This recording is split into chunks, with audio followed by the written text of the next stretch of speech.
Hoje o Blumenauense está recebendo um advogado de Joinville que é pré-candidato ao Quinto Constitucional. Então nós recebemos ele aqui para poder nos explicar o que é o Quinto Constitucional. Obrigado pela oportunidade. Um quinto dos tribunais é formado por advogado e por um membro do Ministério Público. Agora, nós estamos num certame, numa pré-candidatura, onde vai ser escolhido o 94º desembargador de Santa Catarina. 90º. E esse vai ser da advocacia. Ok? E como que funciona? Vota-se em 12, que são escolhidos, os votantes, agora os eleitores, por assim dizer, é o Conselho da OAB. Serão escolhidos 12 candidatos com mais de 10 anos, saber jurídico, que preenchem os requisitos formais, objetivos e subjetivos desse certame. Escolhido, nós vamos para a votação direta, onde você, meu colega e minha colega advogada, votarão e escolherão 6 advogados. Desses 6, vai para o tribunal e o tribunal faz a lista, a famosa lista tríplice. Fica 3 advogados. E o governador vai nomear um deles. Nomeado, agora em julho, agosto, teremos mais um desembargador que representa a advocacia no Tribunal de Justiça de Santa Catarina. E Blumenau tem algum pré-candidato? Como é que... Não, na lista, já está fechada a lista. Nós tivemos aqui o Dr. Romualdo, a doutora Cleide, o Dr. César já foi candidato também, mas agora não há nenhum pré-candidato por Blumenau. Joinville, como você comentou, a gente conversando, Joinville só tem um candidato, que no caso, dessa vez, sou eu. Um detalhe importante sobre isso é que os últimos cinco desembargadores vieram da capital. Nós precisamos começar a dar voz e vez ao interior. Joinville, a maior cidade do estado, o maior PIB. Em abril agora estou em Blumenau, mas é constatação, amo Blumenau, mas não posso deixar de dizer que Joinville ganhou como a primeira cidade, a melhor cidade. Não fica triste não. A primeira cidade, mas Blumenau tem as suas atrações, né? Como tem. Não briguem comigo, joinvilense, mas o centro de Blumenau não dá para comparar com o centro de Joinville. Blumenau é maravilhoso o centro. Mas o importante é, o interior precisa mostrar a tua força. O estado de Santa Catarina não é feito só da ilha, do continente, é feito aqui da Hering, do tecido, é feito da metalmecânica de Joinville, é feita dos motores da VEG em Jaraguá. O interior é mais do que isso. Por isso, seja eu ou seja outro blumenauense que me ouve, vote no candidato do interior dessa vez. Vamos colocar o interior para representar realmente Santa Catarina fora da nossa linda, maravilhosa ilha. Mas como eu disse, o interior também deve ter a sua vez. E 5 desembargadores das últimas votações e nenhum do interior, isso não me parece isonômico. Eu sou William Piva, eu tenho 50 anos, sou casado há 26, tenho 4 filhos, casei com a minha primeira namorada, lá no idos de 1989 começamos a namorar. Eu sou de Joinville, eu tenho 5 especializações, 3 pela FGV, Direito Civil, Processo Civil e Gestão Empresarial. 2, inclusive, feitas aqui. 2 em Blumenau. Direito Civil e Processo Civil, em parceria com a Sociesc. E sou também pós-graduado em Direito Constitucional pela Escola da Magistratura de Santa Catarina e em Processo Penal pela Escola do Ministério Público. E explicar para as pessoas que são leigas, né, a grande maioria, que essa eleição é diferente para um deputado estadual, para um vereador, e tudo, onde a população toda vai votar. Ah, sim. Quem vota são só os advogados. Essa eleição é diferente. Porque quem vai lá no tribunal como desembargador, ele vai representar a advocacia. E qual a importância de representar a advocacia lá? É que tem uma oxigenação, uma voz da advocacia no tribunal. Até muitos perguntam, quero pegar o gancho aqui, Ah, mas os advogados têm vantagem, têm privilégio, têm prerrogativas de falar com o juiz, de chegar na delegacia em qualquer horário. Queridos, eu advoguei na minha vida, nesses 26 anos, 25 anos de advocacia, 2 ou 3 processos em meu nome, tirando a cobrança de sucumbência, né? Que é a execução normal, mas processos particulares. Então, as prerrogativas são para a parte, não são para o advogado. Como que eu vou defender você? Lá, perante o juiz, você não tem acesso a falar com ele no horário normal, fora do horário, no caso de flagrante, no caso de urgência. As prerrogativas é um direito do advogado. E lembre-se, sem advogado não há justiça. O acesso à justiça passa pelo advogado. É ele que conduz, como você mesmo disse anteriormente, na nossa pré-conversa, ele que conduz todo o processo. É ele que monta traz todos os ingredientes do bolo. É ele indispensável, como diz o artigo 133. A administração da justiça depende do advogado. E não existe democracia sem o pilar, sem a coluna da advocacia forte e democrática. Eu costumo falar que é um tripé, né? O advogado, o juiz e o promotor. E às vezes é dispensado o advogado em certas situações, e que eu acho absurdo, senão vai ficar manca. O tripé acaba ficando manca. Justiça manca não é muito... Você me fez lembrar dos 7 anos de juizado, onde eu, como juiz leigo, atuava e fazia minuta de sentença em Joinville.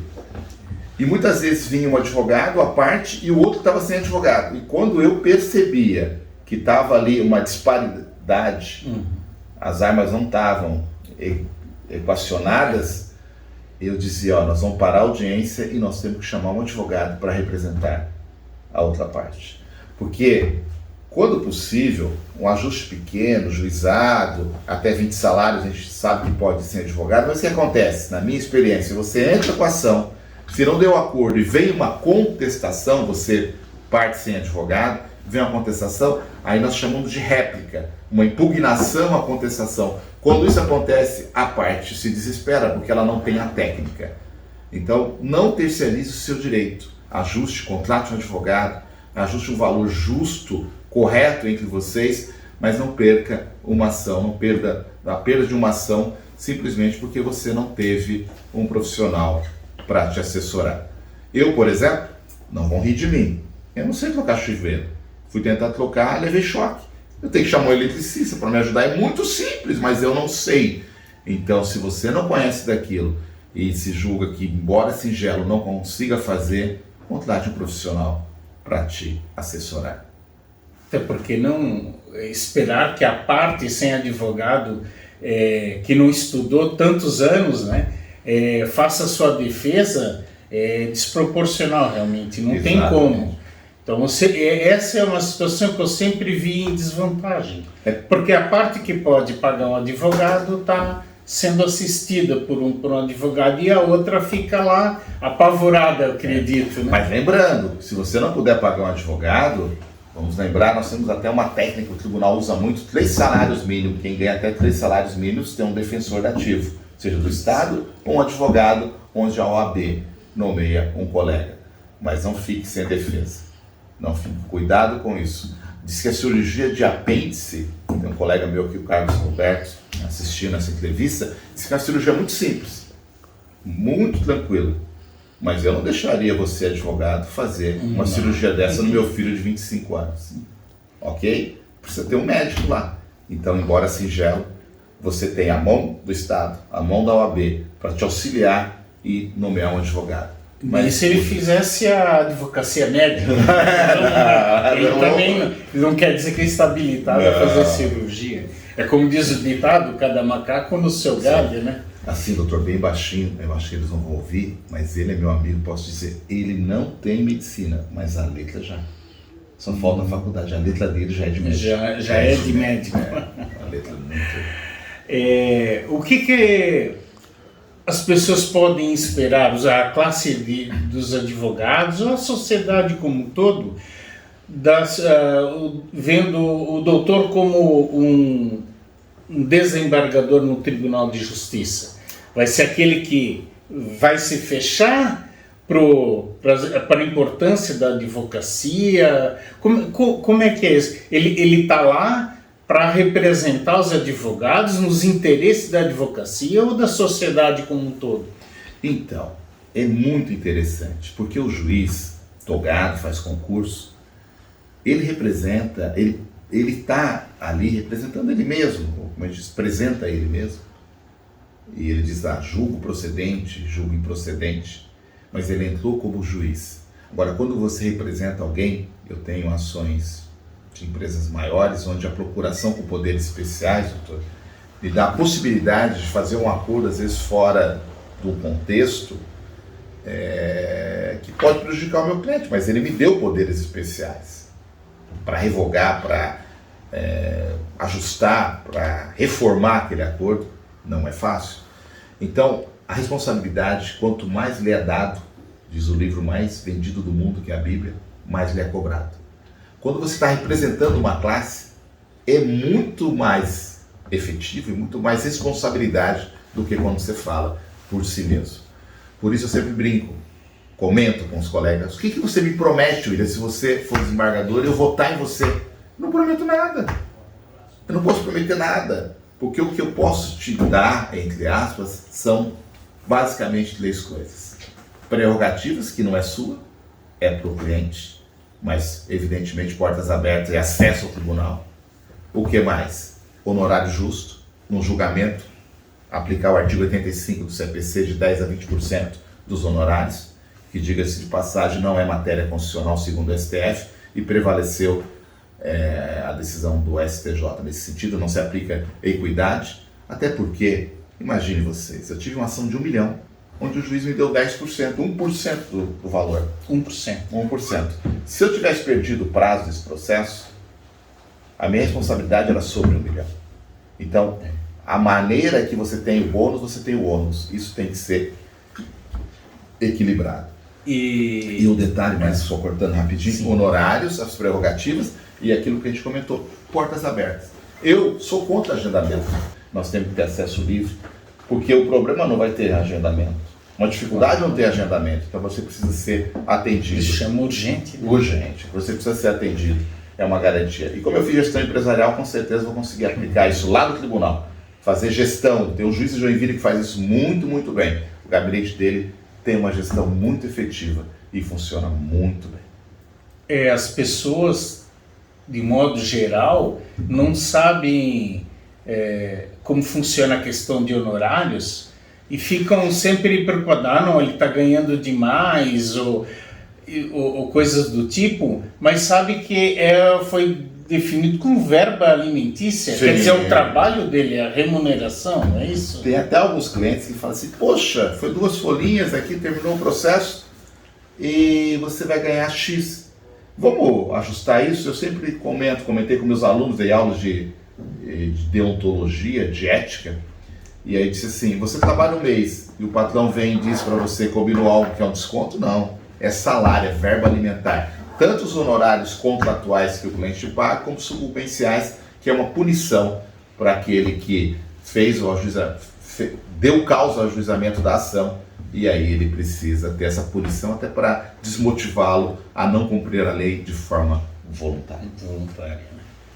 E qual é a expectativa do doutor em relação a essa situação que o Brasil está passando, né?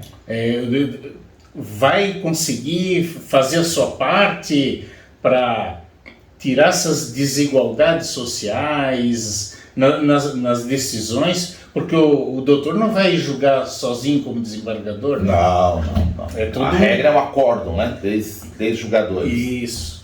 A regra é um acórdão. Nós devemos tratar os iguais de forma igual e os desiguais de forma desigual, diz a Constituição. Essa era uma questão que eu dava sempre na direito constitucional, e os alunos, isso é uma pegadinha, professor. Não! Se uma pessoa... Inclusive, eu vou contar um episódio aqui, o exemplo fala por si. Teve um aluno que trabalhava com logística, ele levantou a mão e me disse assim, professor, eu arranquei o dente e eu preciso sair hoje 9h30, a aula começou às 9h, quer dizer, estava na primeira aula ainda. Eu disse para ele, realmente está inchado o seu dente, e eu vou te dar presença hoje. Eu dava falta, eu era o professor Caxias nesse sentido, fazia eles ficarem na aula, porque eles não imaginam, você, aluno agora, acadêmico, você não imagina que essas aulas são tão importantes e você deixa de assistir. Eu passei por isso, tenho 4 filhos, aprendi. O professor te ajuda te mantendo em aula. E aí eu falei, pode? E aí mais 3 ou 4 levantaram a mão, o professor também quer. Falei, todo mundo que tiver com dor de dente, com o dente inchado, pode sair, que eu vou dar presença. Por quê? Porque naquele momento, até lembro o nome dele, Marlon. Naquele momento, o Marlon era diferente dos outros. Assistei Marlon. Então, queridos, os desiguais têm que ser tratados de forma desigual e os iguais de forma igual. Não esqueçam disso. Quer dizer, o direito não é exatamente igual para todo mundo. O direito é aplicado conforme as necessidades de cada um. Né? Com certeza. Por exemplo, dano moral. Há uma inscrição na Serasa feita pelo Banco X. E houve uma inscrição na Serasa feita pela cabeleireira do bairro, que tem um salão pequenininho. Na hora de fixar o dano moral, você tem que ver o sistema bifásico, eu utilizo muito ele, que veio do Sanseveriano, do STJ, falecido recentemente.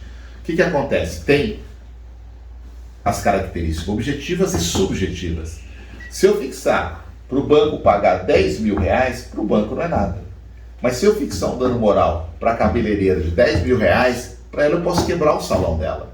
Então você precisa tratar as pessoas de forma igual e as que são desiguais de forma desigual. Precisa ter um olhar crítico, um olhar sensível, precisa ser com letra maiúscula, humano. Julgar é o seu sentir. Sentença é sentimento. Sejamos sempre humanos na hora de decidir. Então, os advogados terão as portas abertas do gabinete para poder conversar direto com... Eu brinco que é até as janelas, mas eu vejo que no tribunal é perigoso, porque é no 2º, 3º andar. Então as janelas não, mas as portas é verdade. As portas abertas, sim. Uma técnica interessante que alguns colegas eu já vejo que estão adotando, que entraram agora para o 5º, de manhã eles despacham com a equipe e à tarde eles ficam à disposição dos advogados. Lógico que aí tem sessão, às vezes quando está na sessão não é impossível, mas não sei se você já notou, eu sou descendente italiano, eu não falo com a boca, falo com a mão, eu gosto muito das pessoas, e os meus alunos sempre falavam, professor se amarra, o professor não fala. Eu dei aula há 11 anos, parei por conta desse trâmite do 5º, faz um ano, e eu sempre digo, eu gosto de pessoas, eu gosto de alunos, e o mínimo que você tem que fazer com o jurisdicionado, com as pessoas, é atendê-las bem através do seu advogado, até porque, tirando a vida, o segundo bem mais importante é a liberdade. E liberdade não é só cadeia, não é falta de ir e vir. Liberdade também é a condição financeira, que está muitas vezes atrelada a um julgamento que decide para que lado vai uma pessoa, para que lado ela não vai, que leva ela ou não à bancarrota. Então, ser humano é importantíssimo.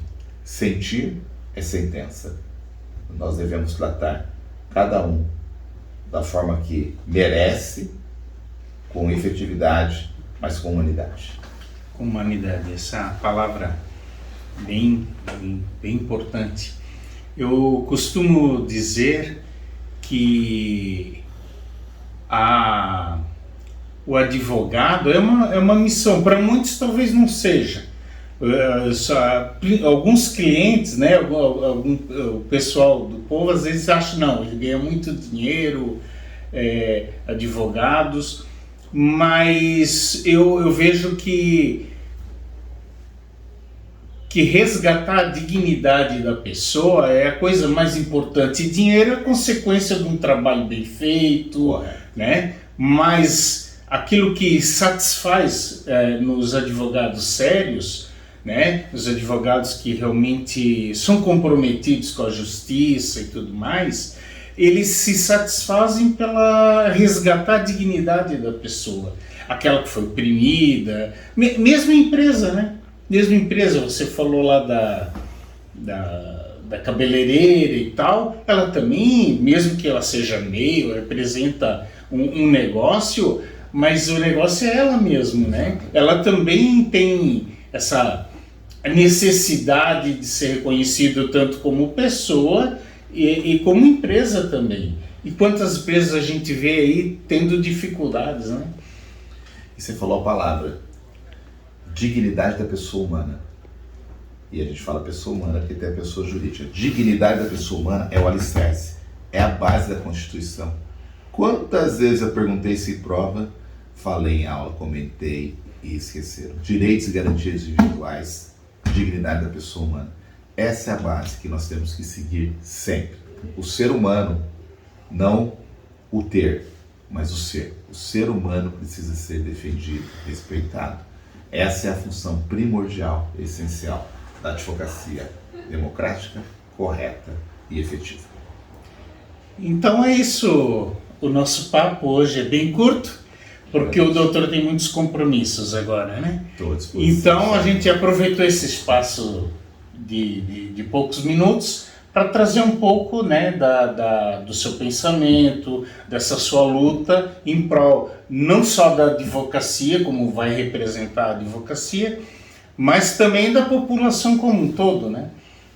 Sem bairrismos, como diz, eu sou de Joinville, vou defender só os interesses dos advogados de Joinville. Na verdade, está representando o Estado, assim como os deputados estaduais, né? Eles não vão representar apenas a sua cidade natal, né? Não é isso? Sim.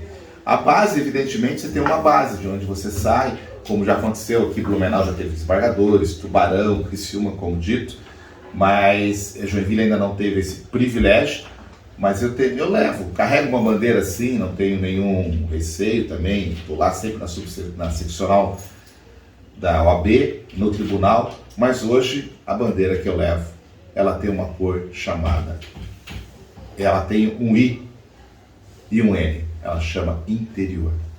A cor dela continua sendo a cores da bandeira de Santa Catarina, mas representando o interior, porque a ilha foi por 5 vezes, recentemente,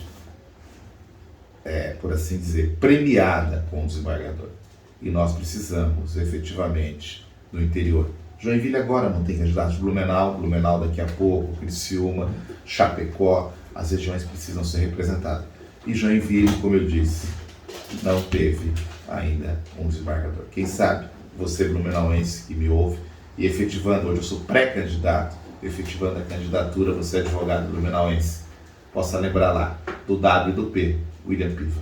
Esse sou eu. Muito obrigado. Bom, muito obrigado, doutor Piva. Obrigado. Né?